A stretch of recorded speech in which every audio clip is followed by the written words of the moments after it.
I'm so sincerely excited for this next conversation. My next guest loves life and acknowledges that internal joy she feels and celebrates is a result of intentional choices, steady effort, and work. Emily Snyder is a goal girl. Over the last decade, she has been consciously taking strides outside of that comfort zone that many of us settle into, and she's put a number to it. So this year, she hopes to accomplish, here it is, 46 goals before she turns 46. Emily joins me in studio to share more of her story. Thank you for being here. Thanks for having me. You're a goal girl. I try to be. I like that. Where are we at? We're going to get into the details, but 46 goals before the age of 46. Yeah, and the caveat is that I'm not like a perfectionist in it. So I bought a downtown apartment in a 100-year-old building and renovated it. So that counts as basically all 46. I was like that should count as all 46. So when like big things happen, I just kind of be like, okay, this is the deliberate, I'm choosing. It's like on the busy days when you write your to-do list and you're like, brush your teeth. Check. Right. Put on your clothes. Right. Check. Right. I hope you're counting like crown molding. Yes. Check. Right? Yes. Polish the floors. Check. Yes. And it's just like, okay, we know this is big things happening. That counts. So this year was move into my apartment and make it feel like home. So there you go. Done. That one's done. So but I do have my list for next year that I'm starting to think that you're about. starting to build upon and look toward. Where did this innate drive come from? Can you look to a parent, a family member, someone that inspired you to live this way? Yeah.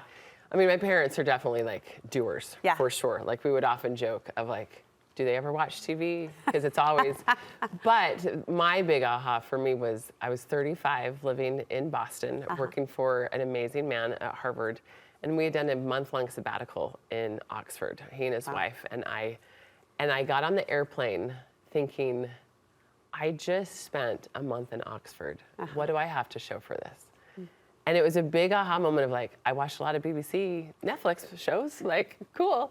And I just realized I don't ever want to let an opportunity pass me by. A lot of things were happening at that same time, like Harvard Business School had an entrance exam question of what are you going to do with your one precious life? Yeah. That was like, oh gosh. That like lens heavy, doesn't like it? what am I gonna do with that? And then I think the movie Night and Day came out, and Tom Cruise makes a comment of like, someday actually means never. And so that was haunting. And I'm like, okay, I'm single. What do I have to show for my life? And like, am I actually choosing the things that are happening in my life? And so I'd read a book in Oxford. There was my one moment in Oxford. Check. Yeah. That was number I did 32.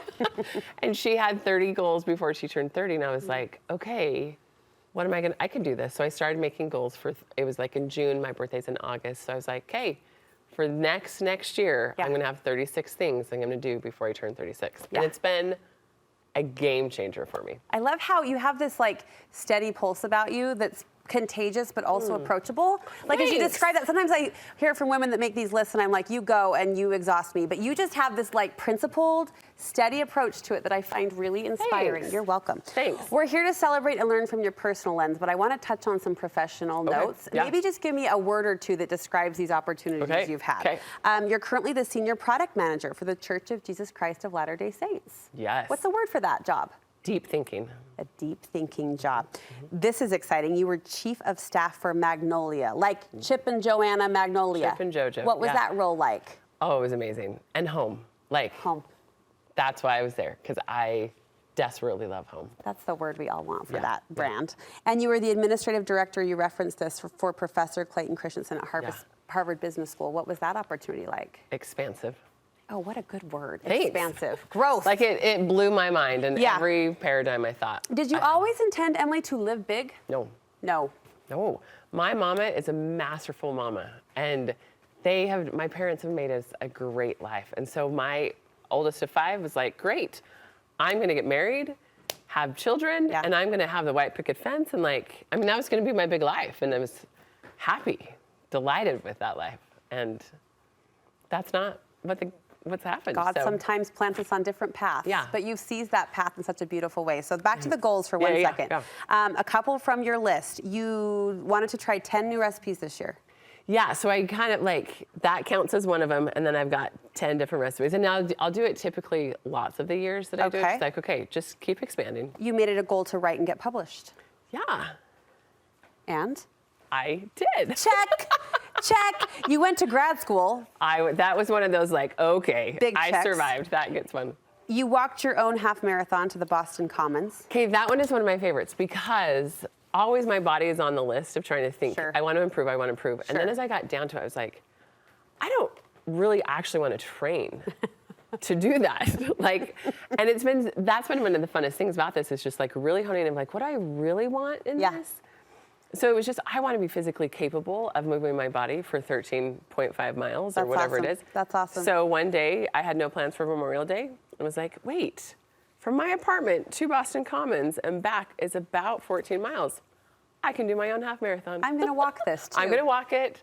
I just want to prove I can move my body for that long. I love your approach. You did these goals and you set out to do this many years now in a row because you have an overarching desire to live deliberately. Yeah. You have some advice for women who might want to follow suit and live in this way. First, you say be conscious of those bored moments, the downtime, the scrolling. Yeah. And I just let me edit that even a little Please. bit. I chose the phrase choosing deliberate. Choosing deliberate. Because I never want to feel like a victim. I never want to be in a spot where I feel like I have to live this way. Right. All of this is a choice to walk love into. that. Because life is great to watch a lot of Netflix. That's totally fine. But that I was like choosing this. So yeah, recognizing the moments when maybe the Netflix moments I was done with and was bored with. Yeah. You encourage women to remember we're more than we think we are. Yeah. That's where part of my time with Clay, and then just also my own spiritual journey of realizing I am more than I think what my little story was. There's a much bigger plan, and there's a much bigger opportunity that I can fill out a little bit more. Oh, sister, I could talk to you forever. Sadly, 30 seconds. I do love this next point. It's okay to be seen trying. We often talk about it's okay to be seen failing, but like that middle piece can sometimes require as much vulnerability. Like Totally. Try, show up in effort. Yeah. Like the idea of going out on a walk and not having the legs that I actually am proud of and be like, I'm wearing the biker shorts because it's freaking hot today. Yeah, I need biker shorts. And they're not cute. And I'm not proud of them, but I'm here. I'm here. And finally, have friends who cheer you on. Yeah. It's been so beautiful as I've kind of stepped into these trying spaces to find people that are so embracive of the trying moments. I have a dear friend that gave me a necklace that has deliberate because she, just so many great reminders, and people were like, yes, we lift each other and we do this. Well, I'm going to throw myself on your friend list and shake my pom-poms every goal you check, or 10 at a time, however it plays out. Perfect. Thank you, Emily, for sharing your lens with us. Thank you. We really appreciate it.